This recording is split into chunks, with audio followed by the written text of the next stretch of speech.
You're listening to the Silicon Valley Podcast. Guillaume, I'm super excited for today's episode of the Silicon Valley Podcast. First off, I love your haircut. You're a very handsome gentleman, just like the host of this podcast for everyone out there. I also want to thank, before we start, Han Hai, who is allowing us to use her facility for today's recording. Okay, but with that, Guillaume, tell us a little bit about your career up until this point. Thanks, Sean, for being here. So I started in a little town in France where I was born, actually. And always I wanted to go and see the world. So at 10 years old, I was a bit moving, always playing video games, building computers and hacking some little things like MP3, some system. And 10 years old, you're hacking? Yeah. Yes, I did. I was buying cassettes, CDs, all the music layers and the software. And so I was building computers when we had the Pentium 1, 133 megahertz. So I was building all the computers during all the time young people was running and going around. So me, I was really inside home, building like a little rat inside. And it was really fun. And then because I was really outside, I came in England for 3 years to study around it.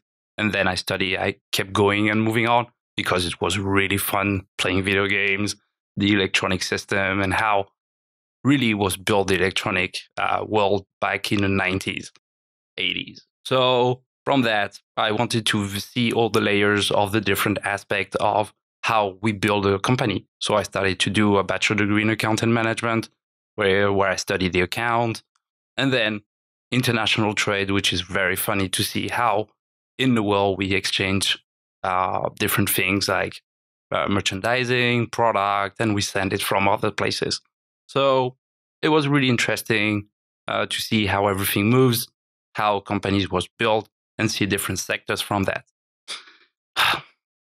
Then I say, why can't be in fashion? Because I'm French. So it was like, oh, French not in fashion is not normal. So I put up in fashion industry for 1 year. Then I went a bit in international trade, building and sending product from South Africa. And then, I don't know why, I wanted to get out of Europe and wanted to visit Asia. Asia was a magnificent continent. It changed really the world view as an Occidental person. All the basic, the culture, the education, how people interact with you. Evidently, I don't speak or Chinese or Thailand, or I don't have this easy way. I only speak French, Spanish, and English. Even if when I speak English, my French see it very well.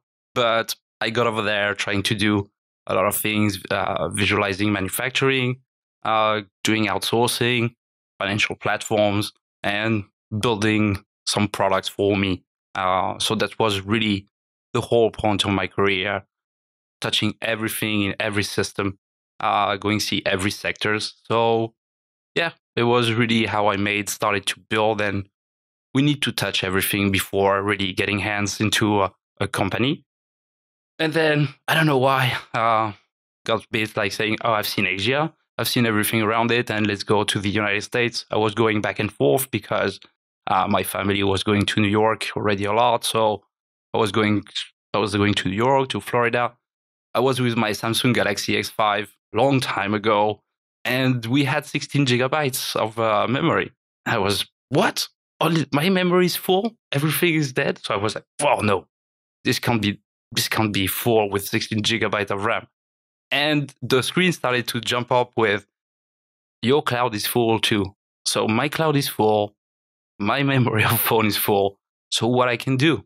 And this is where I started to think about the problematic of data owned by servers and company. And with the technology that was created, I sat down and said, hey, why can't we get like a sort of USB key that we can have on our wrists and decentralize our data? And then I started to go deep inside on the tech. And this is where I am right now.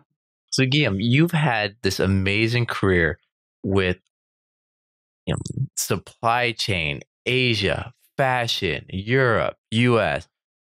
I mean, I'm not sure if I've ever sat across someone with so much global, so much diverse experience when it comes to just different business operations. Let's talk about kind of some of the feedback, some of the takeaway. What were some of the lessons that you learned from all this to when you're sitting here in Silicon Valley, when you're looking at tech? I think tech today has to be changed even at a corporate level. I've learned a lot viewing fails even for companies. I've seen fails at a personal level. I'm not always as successful, of course. I've had my fail in a lot of aspects, but it's like life. When you're born, you start to fall off. And the great thing about human is that we need to stand up. We can't stay down on the ground. So thanks to that, I've been applying that to my whole career. And the Silicon Valley and how tech industry is made and startups are made today, the biggest problem, which I think we should change, is the way that everybody wants an exit and destroy what entrepreneurs have made. I'm a further believer that entrepreneurs need to take his company and his startup with his team, because without a team, the CEO is nobody. And the real actual, the value of a company is not the product, but is the people inside of it. In France, we usually say a company, a box, une boîte. So it's really this image of you have a box and people inside. What I think here, I'm not just creating a product, but I would like to create a new way or new format on how companies take care of their employees. Here in the US, they try to press a lot of people, and we need to retake confidence of our employees and members of the team that they can have a life between work, a balance of between work and private life. When I was in the auto part industry, I was CEO during 6 years. And what I've did is that we've been working with all the team of the company, and we got from 5 days of work to 4 days of work during a week. The benefits are extraordinary because people work better with less time, and they're enjoying working through it. So what I see here in California, but not only in the US, is that a lot of employees or members of the teams need to have this freedom to be able to that CEO or an entrepreneur can rely on his team and not always looking on how many times they work, what are their software aspects, having software to track their productivities. I don't believe in that. I truly believe in what I call social climate in a company. And without a social climate in a company, you can't have a very good company or a Formula One company, what I always say. That's interesting because, I mean, companies here, I think some of them pride themselves on having a good work environment, which to them almost means we have a ping pong table here. We have beanbag chairs here. We have a cafeteria that they can gain 15 pounds their first month working here. We have all these amenities so people never have to go home. And what you're saying is that's kind of actually an unhealthy or wrong way to build a company. Is that right? I think we need to create a very nice private balance inside companies. Like for example, many companies do open space. Nobody wants to come at work in an open space with the noise around it, with the CEO or the boss or the upper layer that comes and watch the person. Nobody wants. People need to have a place where they can sit down, work, have a quiet place. They can be able to get out or come back. And we need to give this freedom to each people on the team. And second, I think that companies are not restaurants. Because my way to build a company is in cities, we have a lot of infrastructure made. You have restaurants, you have coffees, you have bars. So why companies need to have everything inside? My truly belief is that people at 12 o'clock, they can get outside. The company can pay part of or the full, like say $30 to go and eat every day. We do it in France, which is called a chèque cadeau. So it's like people, you give a check at the end, and people with this can go on the restaurants and buy whatever they want. So it's good for each member of the team to cut out of the work during the day, go and see friends, meet people, and then come back to work. This is how I think the balance should be in companies, and the companies need to attract those people. It's not just about money. It's very good the way that I have truly confidence on you. You have your time, you manage your time, you work as you have to do. This is what I want. So would that even be at the level of an early stage startup where there's, say 20 employees, where they're working around the clock 7 days a week to build this product, this out there? Is that unhealthy? If when they have that goal of, hey, just 6 more months and we'll raise that capital, we'll get to that next round. Yes. I don't think you should push always your team to get. Why? Because sometimes good things need times to be prepared.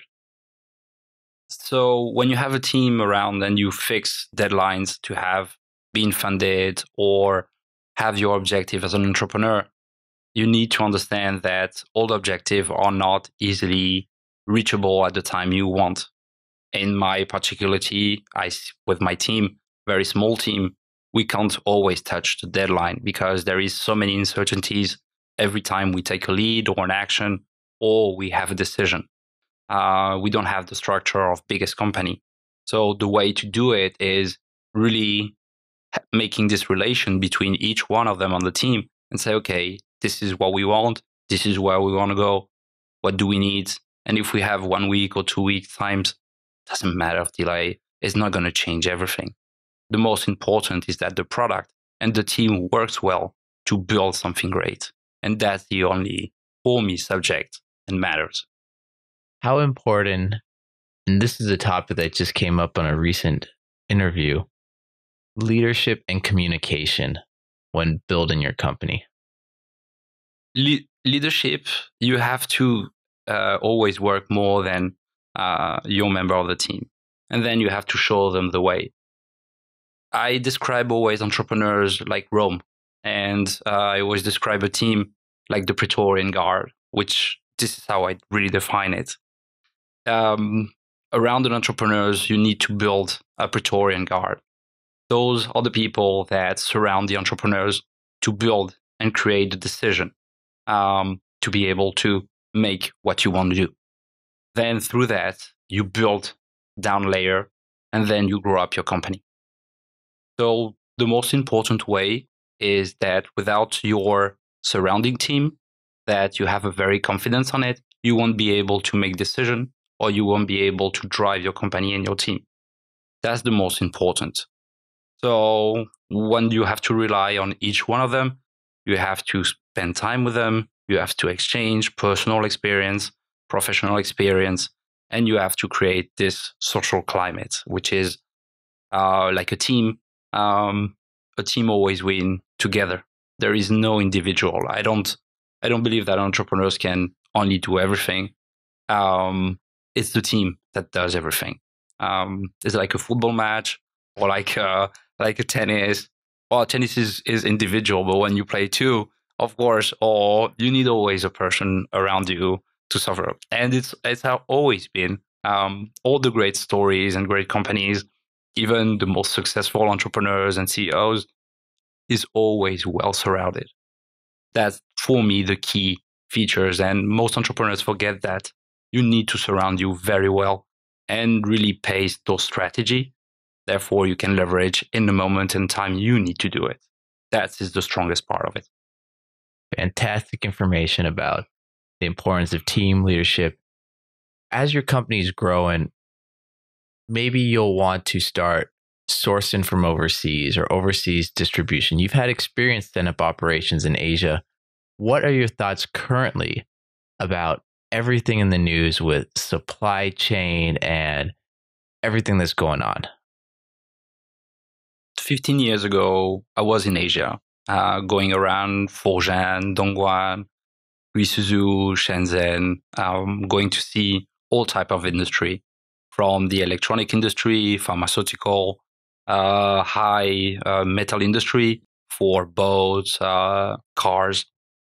And yes, outsourcing products and manufacturing products in countries like Asia, like China, is very good because, of course, it costs less to produce, but you need to produce it. You need to speak the same language where you go. You need to have the position where you can ship those products.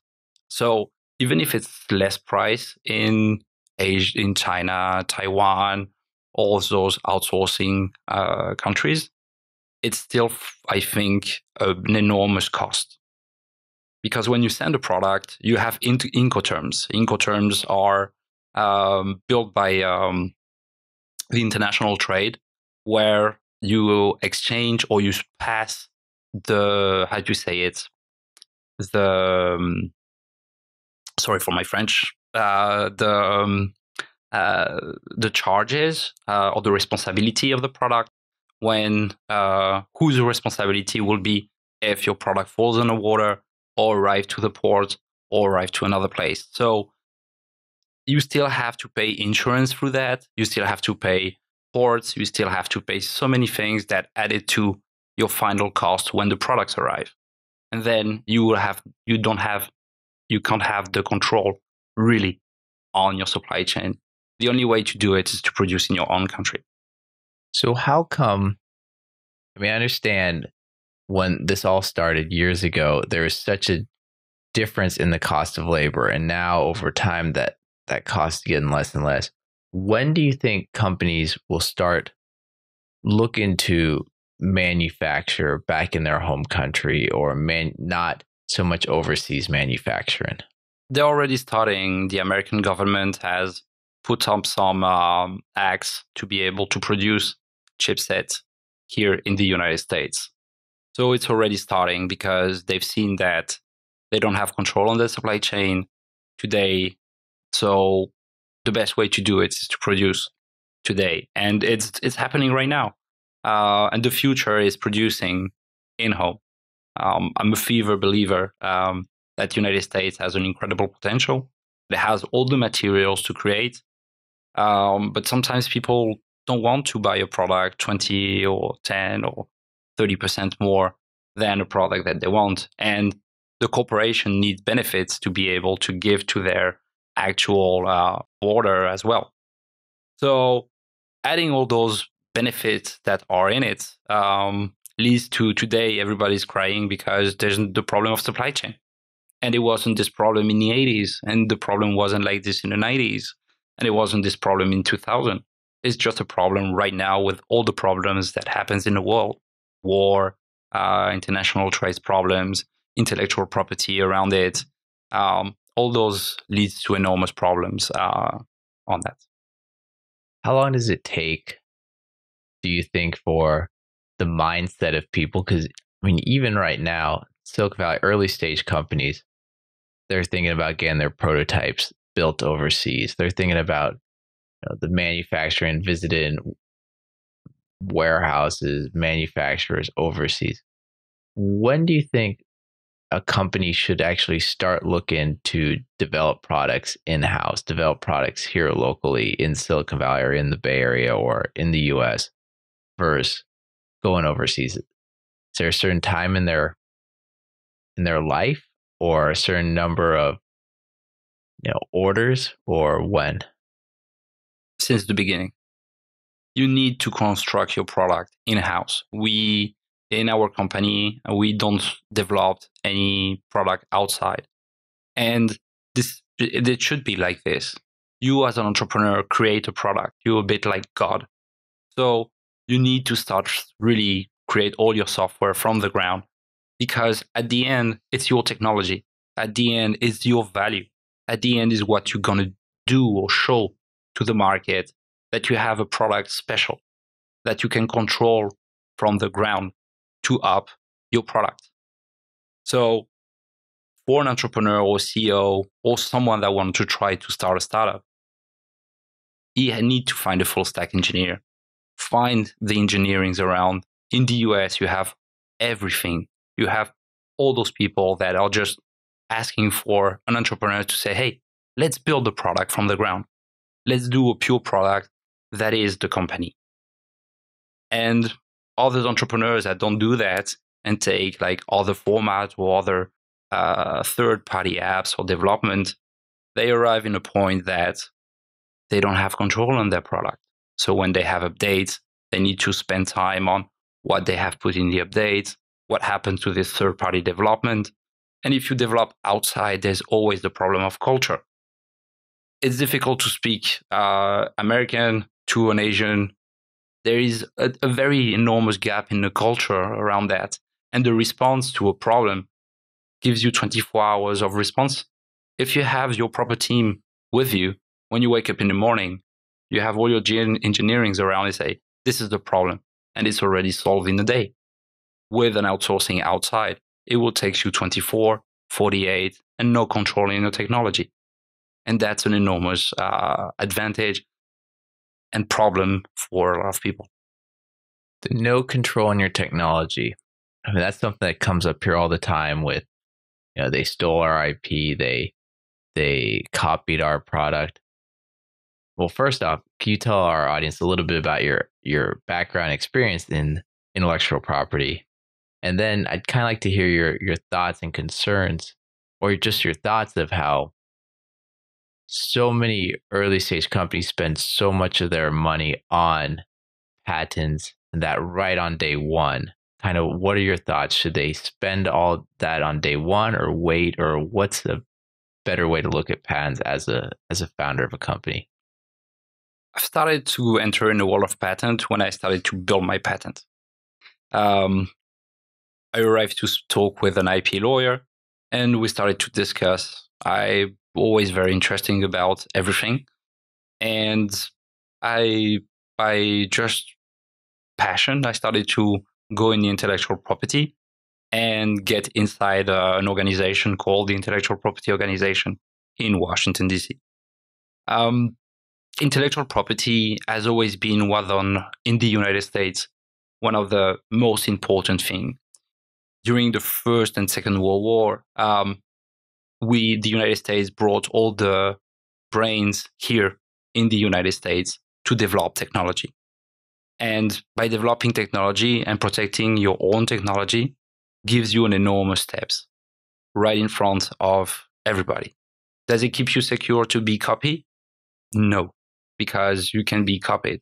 But you have a way to defend your technology and a way to defend yourself, and it brings a value to your company.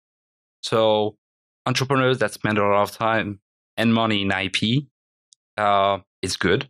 They need to have always a first IP that covers everything, and then developed around the patent that cover general aspect, specificities of the patent. So that's really the way I advise to do it in the intellectual property and building IPs. We're also going to just add the little asterisk. Guillaume is not a lawyer. Talk to a lawyer first. This is not legal advice, just like this is not financial advice if we ever cover any of that stuff in today's podcast. So helping you out on that one. Yes, it's true. I'm not. Guillaume, how does one go about strategizing the birth of a company? Good question. You need to have various diverse strategy. First, you need to create something. So when you need to create, you start by a team, and you need to say, who do you need? What type of person do you need? Then you have your idea, and you have to think in a format that does your team can take this idea and bring it into something on the ground to the market. That's the first aspect onto it. And then, of course, you need to develop this team to go in a way that you want to get. For example, in my aspect, it was with this wearable device that manages and store data. So the strategy of that is I need first to create a relation and create my network. I create during 3 years my network, touching many different aspects: governments, financial, outsourcing, distribution, manufacturing. And then from that, I build my team around it. When all that is done, we build the product.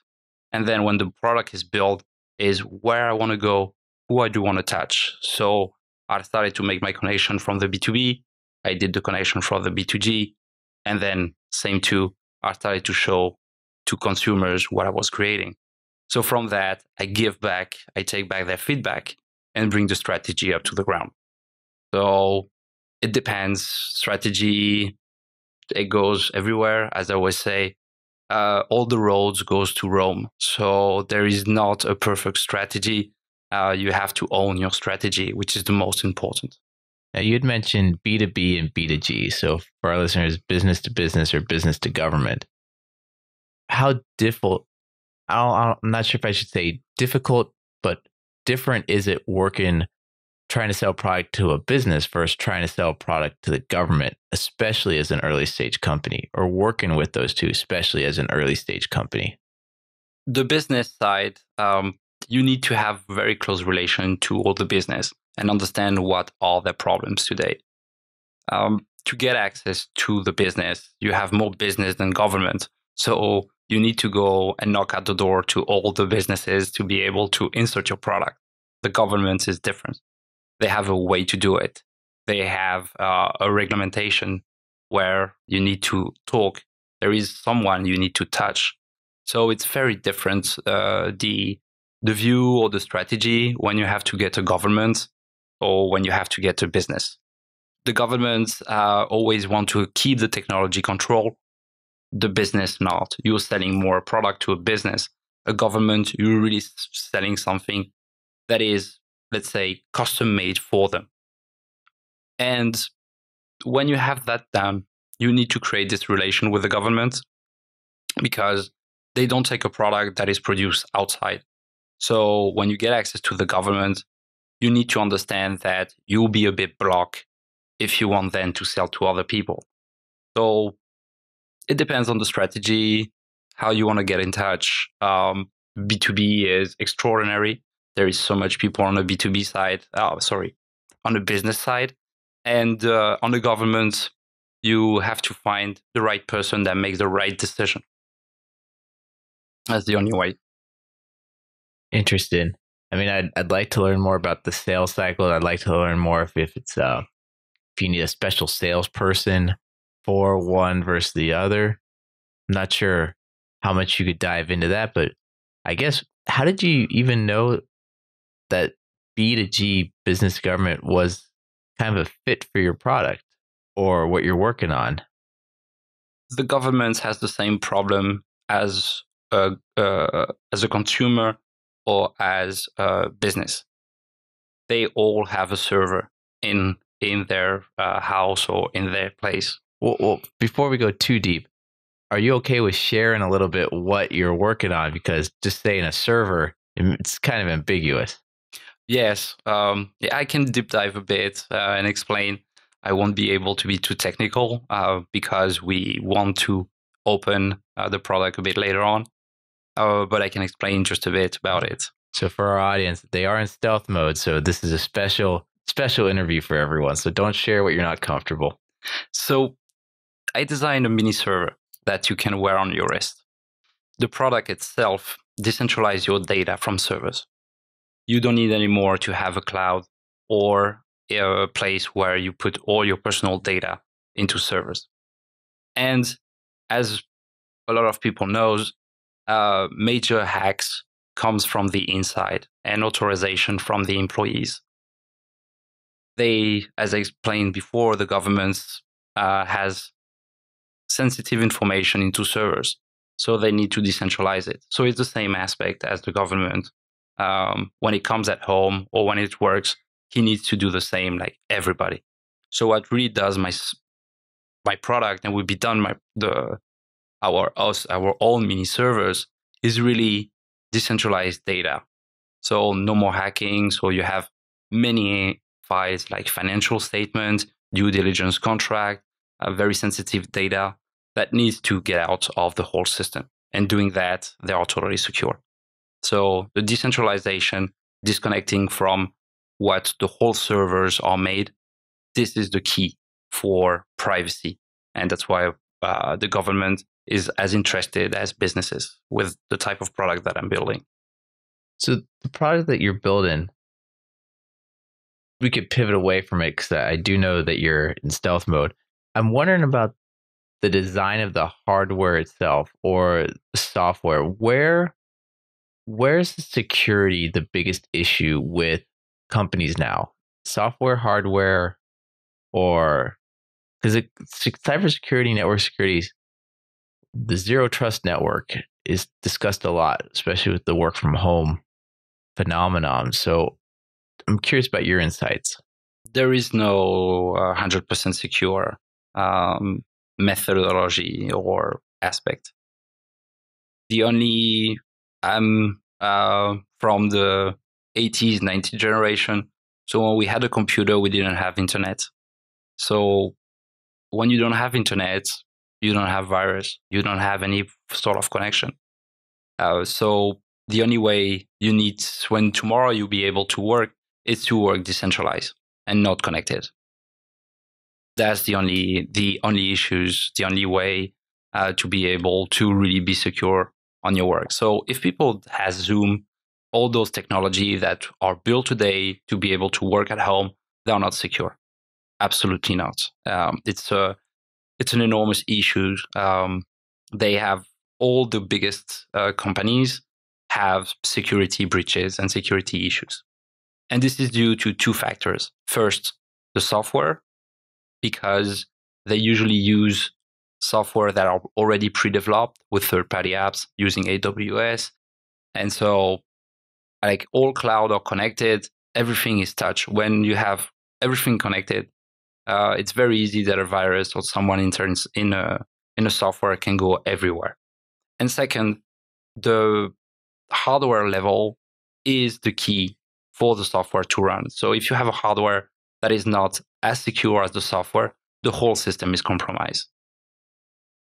We see, as we develop the product today, we see that, for example, a Wi-Fi chipset has BLE and Wi-Fi. BLE? Bluetooth. Sorry. Bluetooth. We're very mechanical engineer, nerdy engineer focused audience, but still, let's make sure everyone. Make sure it's my used to use those words. But the Bluetooth and the Wi-Fi, when everything, all the chipset are together, it's the problem. We need to have one Wi-Fi that do Wi-Fi, one Bluetooth that do Bluetooth, NFC that do real NFC, and build around the security around each chipset, disconnected from the whole system. If you decentralize and disconnect each chipset, the security comes way more higher than anybody else. Interesting. So then why aren't more companies doing that? Why do companies want everything combined all in one like a Swiss Army knife? The culture about building a company quick, having result very quick. We used to always, as I was saying before, people are building things, want to build things quick. They want to build chipsets and have systems that you can pull that down in 5 seconds. People has been used to that, and this is not the good way to do it.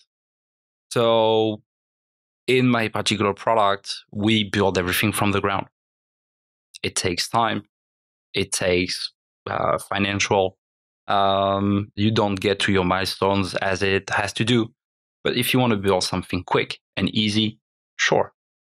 Today, you win time, you win money, you win problems inside the company with your employees, with your team. And everybody wants that. Even on the investor side, that we didn't talk. But an investor wants really the company to grow, has his money very safe, and then he can get out with the money with a plus 10 or plus 5, or being able to retake his money with benefits. The actual way to do it makes an obligation for entrepreneurs to build everything quick. And this is not for me the good thing. You don't build something quick. Everything that all the product and even our relation needs time to create. So that's the way I think. Even when you have a relation with someone, you don't have a relation with someone in 5 seconds. Is not going to a bar and you create a relation. Hey, how are you? Oh, let's have a vodka. Let's drink. Boom. Your relation is done. No way. You need time to do that. Oh, it depends if you go at night, or it depends on the way you do. But if you want something, create something very strong with someone, you need to build. Times need to build. You need it's the only way you need to build something. So that's why. Oh, thank God this is not a pickup artist podcast. And so every guy out there trying to push that wedding date down the line, just remember Guillaume's interview here. Okay, so question, we've talked a lot about, well, you mentioned something that I was very interested in, the investors wanting that quick return. How could a company both want to build this kind of slowly designed, methodically thought out product while they're being pushed by investors to get it out the door now, get it to market, get sales? How do those two, sounds like, oil and vinegar, how do those two actually work together? Maybe at first you need to choose your investor, which I think is the important thing that all entrepreneurs should do. When you have everything aligned, team, product, manufacturing, strategy, which is taking the most value to it, you need to be able to choose your partner. I don't really think that you need to treat an investor as an investor. You need to treat an investor as a partner. It's someone that's going to spend 2, 3, 5, 10 years with you working in the company and bringing something. Partners and investors needs to bring more than just money. They need to bring network. They need to bring happiness in the company, because you have employees that works every day. You have a team that works every day. And then you have the investors in the other side. There has been so much problem in a lot of startups with investors or partners that has brought so many uncertainties inside of it, and has created an enormous break in the team. Some people leave. Some company has been messed through that. So it's really this relation with partners, with investors, that need to be built. That's what I think, and all entrepreneurs should do it like this. While talking about security, you also mentioned decentralized. Well, before the interview, Guillaume and myself had a couple conversations about crypto, and well, originally I wasn't going to bring it on the show, but decided to anyway right now. What are your thoughts of crypto, alternative coins, cryptocurrency, that space in general? And what should people be aware of? Crypto has been very crazy in the last 10 years. There is only 3 people that has 95 or let's say 96% of the market. Bitcoin, Ethereum, and another one. And then you have all the other ones. They are doing crypto it's too aggressive. The markets just go up and down like a yo-yo, and it's not good for the cryptocurrencies. Second, there is no security around crypto. So if you want to, let's say, put your money in crypto and that people don't know it, you invest in crypto, but the market surely will go down. And as the Lord of the Ring always says, there will be one that will rule the market. So we'll see in the future how it goes. For me, the future of crypto is having one crypto that will lead the whole market exchange in the world, which is a dollar crypto, a euro crypto, a yen crypto. That money is being today really in a cryptocurrencies way that you can use if you want to go, for example, to France, to the United States, that with your phone or with your device, you can download your crypto or exchange your currency in a few seconds without going back and forth. This is where I think the future of crypto. And crypto needs to be anonymous. We need to live to each one of us being able to be anonymous in the financial world, which is not where we're going. We want to control all the money. We want to control where people invest, where people put the money. And it's not how it's never been like this since century. So we always say sometimes we put the money under the bed. I think there's still a lot of people who does that, and I found it very great that we can do it. Do you think possibly governments are wanting all these altcoins, all this crypto to be adopted by people to then later have it switched to a digital currency, a global one? I mean, we're already seeing digital currency, a kind of official one in China. You'll see companies adopt Bitcoin, but is there the possibility of this just being a switcheroo in the future? It will. All the currencies that are around it, those are cryptocurrencies, will. I think I don't have a crystal ball, so it's really my opinion. But it will go down. We will have, as you say, one crypto adopted by each country, and that will be the money. We have the dollar, though the bill, physically the money, and then it will be digitalized.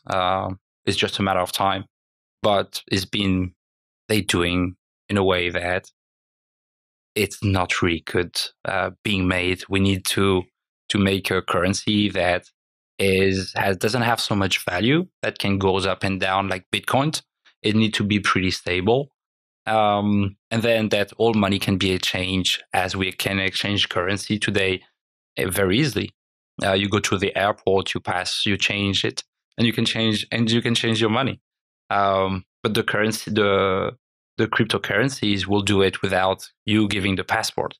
Now, a lot of consumers has to know that when you buy a cryptocurrencies in all the markets where people really takes all the fees, the financial fees that are taken by cryptocurrencies market, and of course some companies needs to declare the cryptocurrencies as an exchange. So even if you don't do it in you with the company of cryptocurrencies, some companies of cryptocurrencies needs to have it done. Yes. So the biggest, the money laundering, it's an enormous discussion with cryptocurrencies.